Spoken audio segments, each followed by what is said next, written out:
करवीर तालुक्यातील मोरेवाडी इथल्या Bharati Vidyapeeth college of फार्मसीमध्ये राष्ट्रीय स्तरावरील फार्माकॉम ही वक्तृत्व स्पर्धा आयोजित करण्यात आली। डॉक्टर पतंगराव कदम यांच्या 81व्या जयंतीनिमित्त याचं आयोजन करण्यात आलं होतं। या स्पर्धेत स्पर्धकांनी मोठ्या संख्येनं सहभाग घेतला।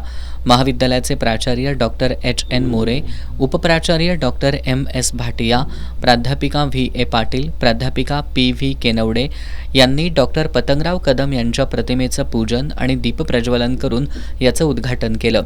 यावेळी बोलताना प्राचार्य डॉक्टर एच.एन. मोरे यांनी डॉक्टर पतंगराव कदम हे शैक्षणिक आणि सामाजिक क्रांतीचे प्रणेते होते। त्यांचं जीवन कार्य युवा पिढीला ऊर्जा देत राहील असं प्रतिपादन केलं।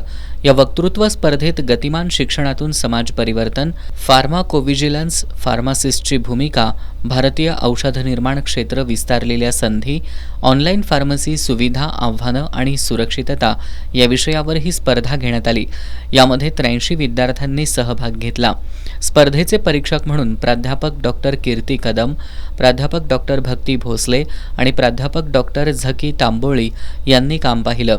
या स्पर्धेची प्रथम क्रमांकाची मानकरी सरोजिनी कॉलेज ऑफ फार्मसीची विद्यार्थिनी प्रणोती कुंभार ठरली, तर द्वितीय विजेती RIT कॉलेज इस्लामपूरची आर्या भागवत, तिसऱ्या क्रमांकाची विजेती भारती विद्यापीठ कॉलेज ऑफ फार्मसीची विद्यार्थिनी राधिका कुलकर्णी ठरली। त्यांना मान्यवरांच्या हस्ते बक्षिसं देण्यात आली। कार्यक्रमाचे मुख्य समन्वयक म्हणून प्राध्यापक व्ही.ए. पाटील, सहसमन्वयक म्हणून प्राध्यापक पी.व्ही. केनवडे यांनी काम पाहिलं। यावेळी प्राध्यापक R.D. चौगुले, प्राध्यापक R.S. ढाले, प्राध्यापक R.S. ढोले, प्राध्यापक C.व्ही.ए. पाटील यांच्यासह शिक्षक, शिक्षकेतर कर्मचारी, विद्यार्थी मोठ्या संख्येनं उपस्थित होते।